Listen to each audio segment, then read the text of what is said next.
Today, we are talking about worry.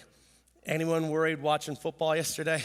Hey, two teams in Alabama, two different outcomes, right? There was a lot of worry going on yesterday. Gallup, they kind of just take their time in doing all sorts of studies and polls, and they did a poll that found that right at 50% of Americans are worried and stressed out from every single day stuff. Like they're worried and stressed out every single day.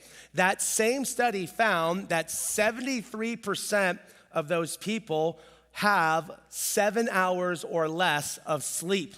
So that sleep is directly tied to your worry, and the lack of sleep actually makes your worry go greater. 20% of those people are actually sleeping 5 hours or less a day, and so many of you fall into that category. I thought this was an interesting fact in the study. It found in the same study that women, on average, are sleeping less than men, and they are more stressed. They're more worried. And I can totally relate to that because when we had little kids growing up, me and my wife would have several of these conversations. And I was like, listen, I can't help that I can sleep through a baby crying, and you can't, all right? I just think you should let that baby cry. All I'm saying is I can't help it. And many, many fun conversations would transpire afterwards, right? And so maybe you can relate to that as well. But worry is different than anxiety. We talked about that a couple weeks ago, and I want to kind of put them side by side because we got to understand there is a difference when it comes especially to mental health. Like worry, that usually just kind of resides in our minds, and anxiety affects both your body and your mind. Worry's normally very specific about this thing that you're thinking through. Anxiety is normally just very generalized. Worry is grounded in reality, and yet anxiety is marked by catastrophic thinking. Worry is very temporary. Anxiety is long-standing. Worry doesn't impair and function your function. Anxiety does. You know, and I was studying for this message, and I'm just kind of looking at different places trying to learn and gather information. There was one website that I found, and it was literally like, here was like things that says, if you're worried, if you're stressed out, it was telling you what to do. It wasn't a Christian website, and it said the very first thing to do, if you're worried and you have stress, number one, it said this: turn off the news. I was like, yeah, that's true, because you'd be watching the news and be like, man, we're worried, right? Every debate, you're like, we're worried, you know, there's a lot going on. This is the best that we got, and maybe you're really worried. We're worried about all sorts of things. We're worried about finances, whether you have enough or you want to do the thing that you want to do for your house. We're worried about food, and do we have enough food? Did we buy food? Am I eating the right kind of food? Is the food that I'm eating making me gain weight? Well, I'm worried about my weight. Am I doing enough on this diet? What diet is going to work for me? And then I'm just worried about trying to fitness. And some of you are like, I'm just trying to worry about fitting this cake in my mouth, and I'm just worried about these things, and I'm stepping on the scale. I don't like what I see on the scale, and I'm worried about the future and what's going to happen with my kids and what's going to happen with the economy. I'm worried about what I'm going to wear tomorrow. Do my kids have enough clothes to wear? We're just constantly worried. Our society is more worried than any other society, and it's more fast-paced than any other society that's ever been. And so we scroll on social media hoping to help with our worry, and it just makes it worse. We're constantly worried. So Jesus talked about this a lot too. As a matter of fact, in Luke's gospel, chapter 12, he just shares a made-up story about a rich man who was trying to figure out what he was going to do with all of his money, and the guy ended up dying. And then in this story, Jesus shares this. He's like, we should be worried about trying to be rich in God rather than rich in material possessions.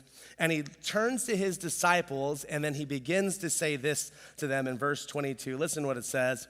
Jesus said this: "This is why I tell you not to worry about everyday life." Some of us are just saying, hey, listen, don't worry about just the things you deal with daily.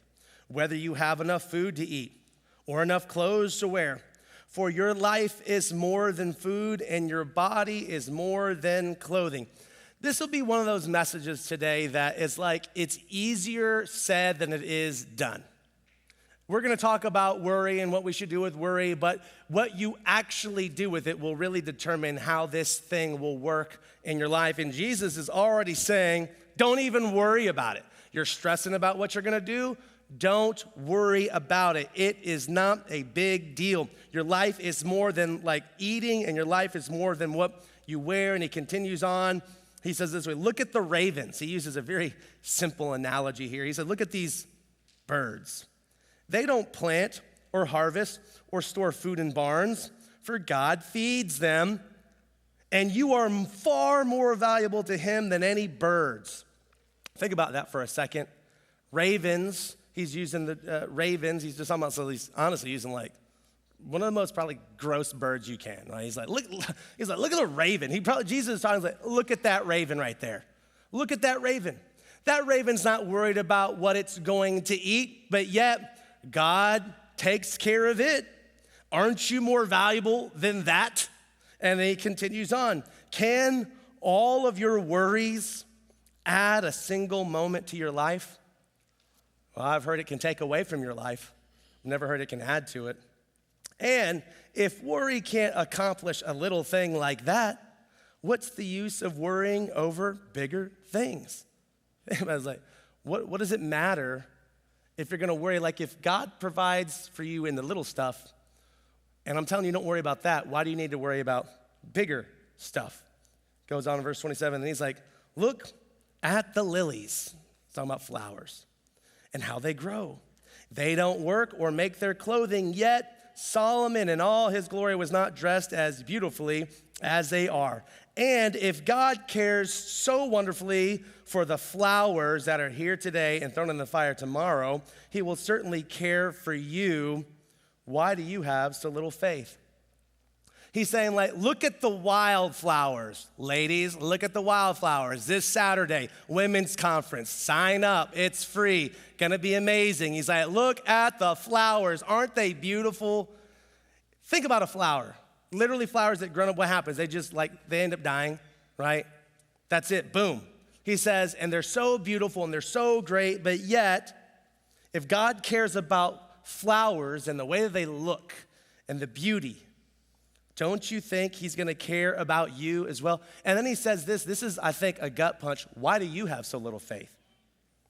He says, and don't be concerned about what to eat and drink. Don't worry about such things. Listen to what he says. These things dominate the thoughts of unbelievers all over the world, but your Father already knows your needs. So he's saying you don't need to worry about it. Verse 29 talks about don't be concerned, don't worry. And yet there is a difference between concern and worry, and Jesus is telling us don't do both of those things. Concern is like, you know what? I'm concerned about this, but I'll figure it out.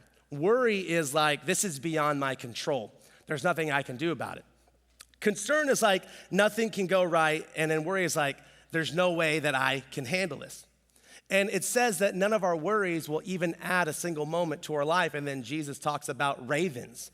It's not like ravens are sitting around on tree branches going, what do you want to do? I don't know, what do you want to do? Because that's what vultures do, all right? Jungle Book, come on now, all right? And he's like, ravens, they fly around. Come on, guys, Jungle Book, come on, where are you gonna get that one? All right, ravens, it says they don't think about what they're gonna eat. It's not like they've planned meals and are going grocery shopping every single week, right? They just fly around and they're searching for food, and it says that God loves them so much that he provides food for birds that don't even do anything to add value to anything. And so if God is taking care of birds, don't you think he'll take care of you? Don't you think that God will provide for your needs? So in other words, we have to take action.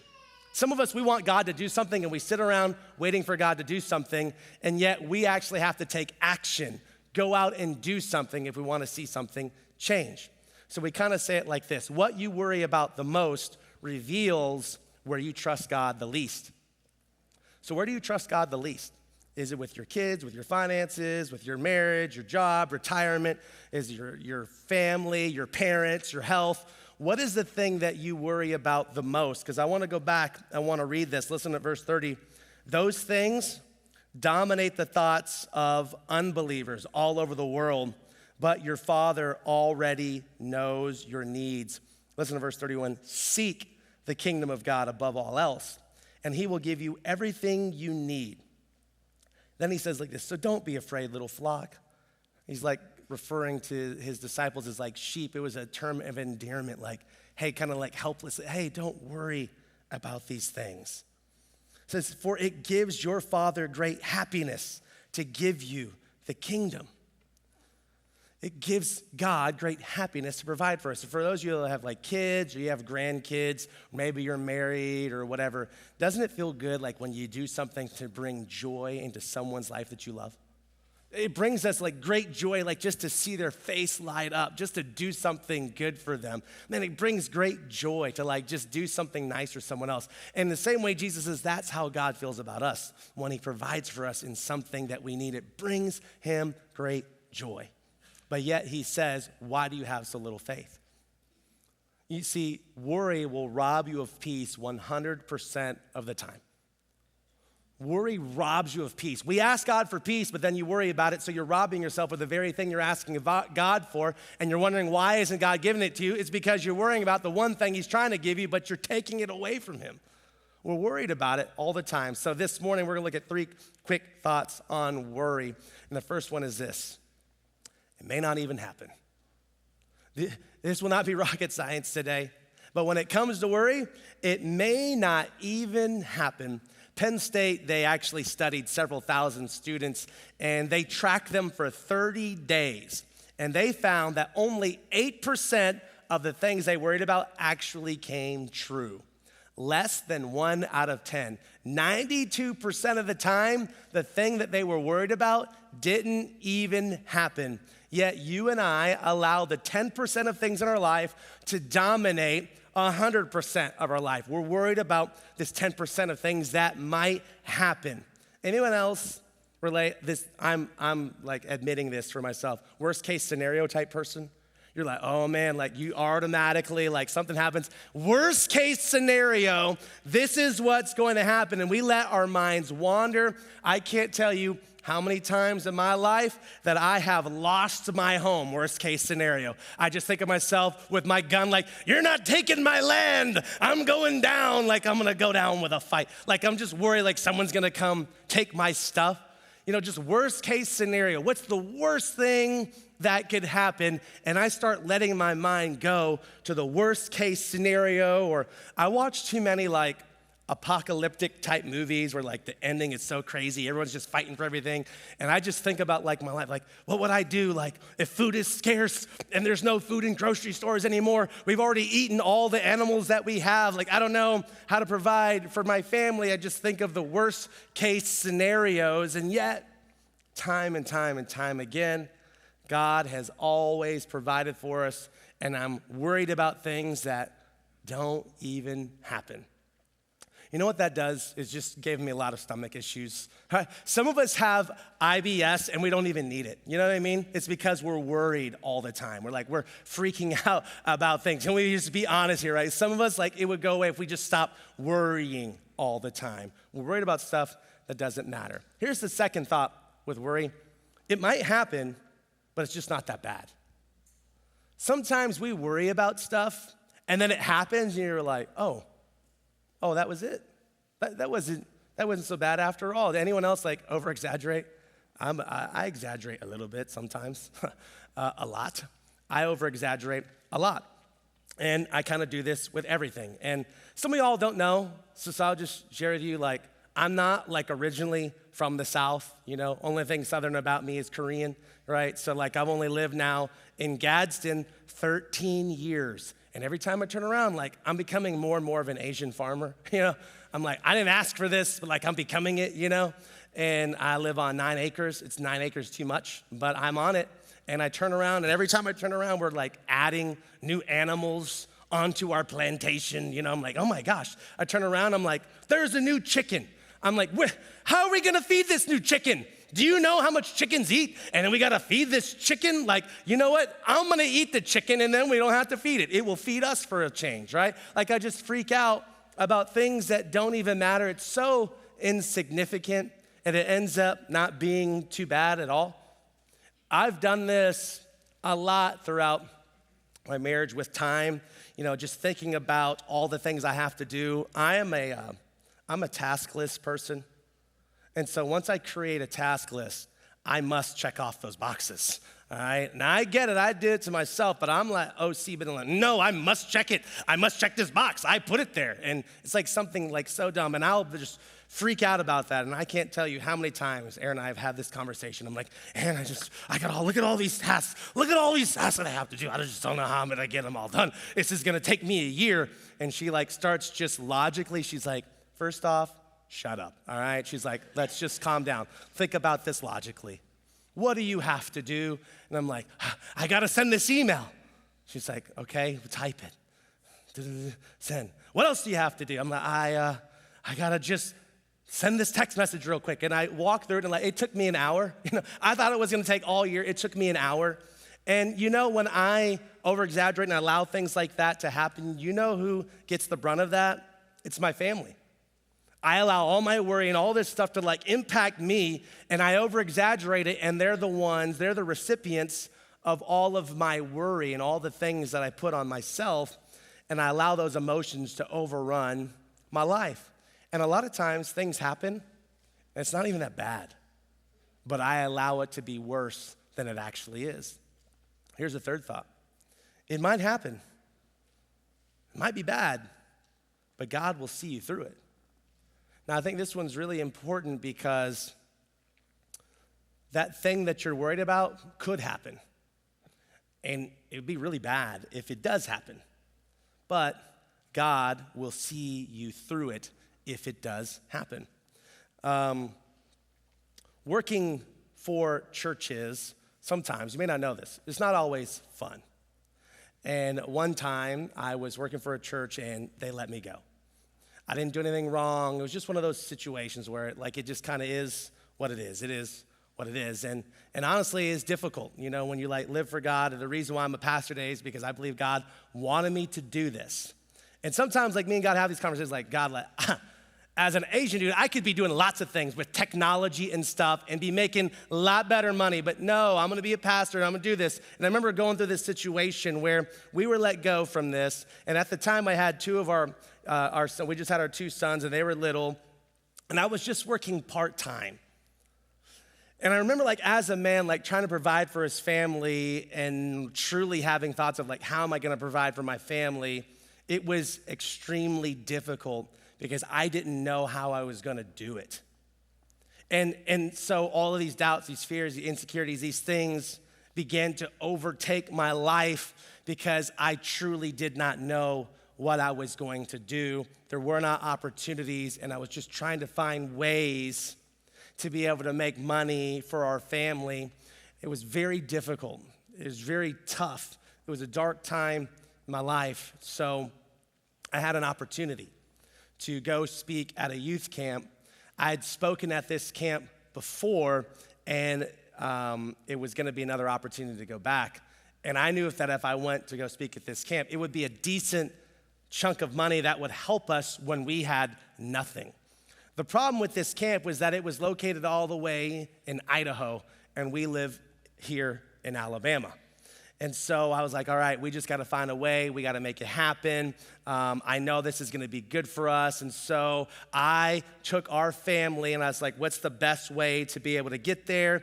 And it was to drive because flying would be too expensive. And honestly, I couldn't afford to pay for the tickets firsthand anyways. So we packed up our little red 2006 Nissan Altima, 2 car seats and all, and we went on a road trip.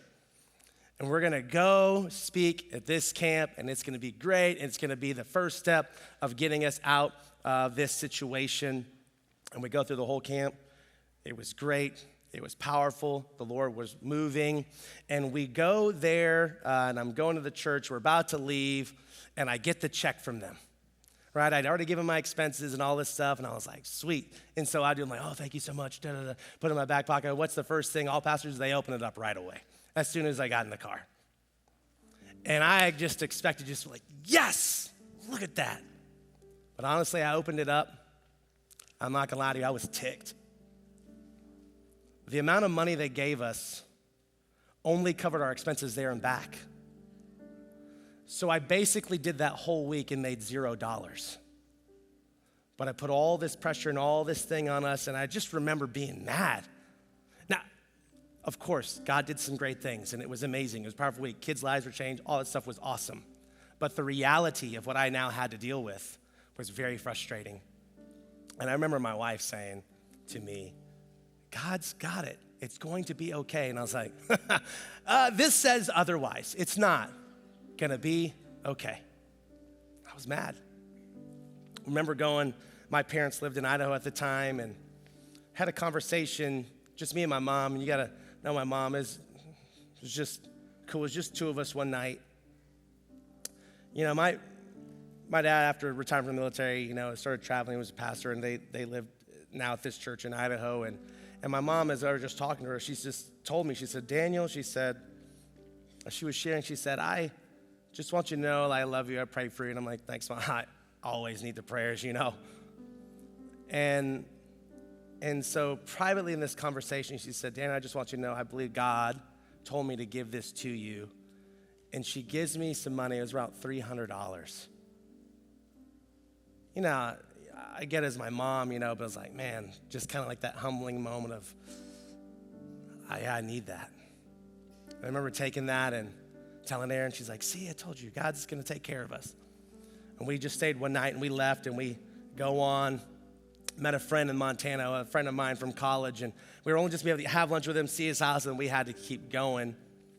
And we're eating lunch together, and we seen his house. We had this great time with him, and, you know, he hadn't met some of our kids, and then he's like telling me we're trying to leave, and he says, hey, he said, man, you know, as a single guy, I just kind of put money away and this and that and just doing some things. He's like, before he even got, he said, I just felt like God wanted me to give this to you. And he's like, man, I got to give this to you.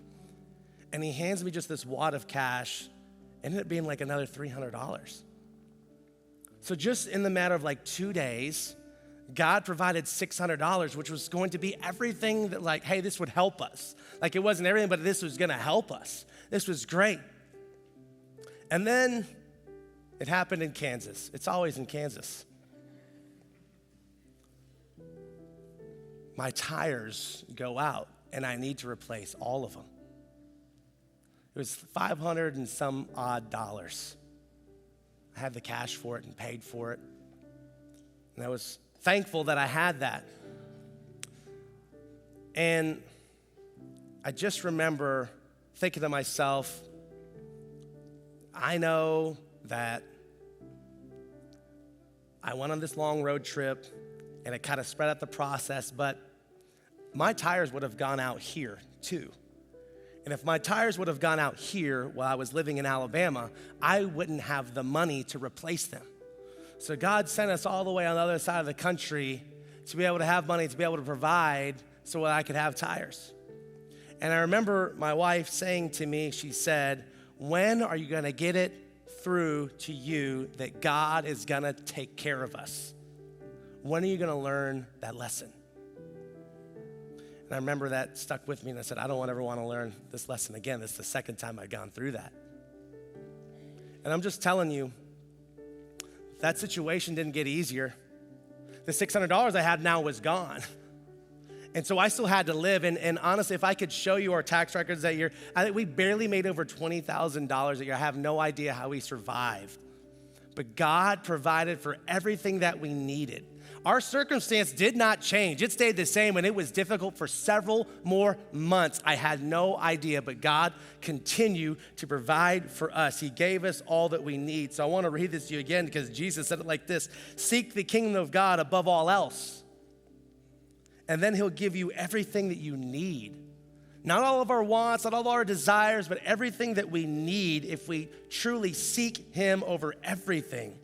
Don't be afraid, for it gives your Father great happiness to give you the kingdom.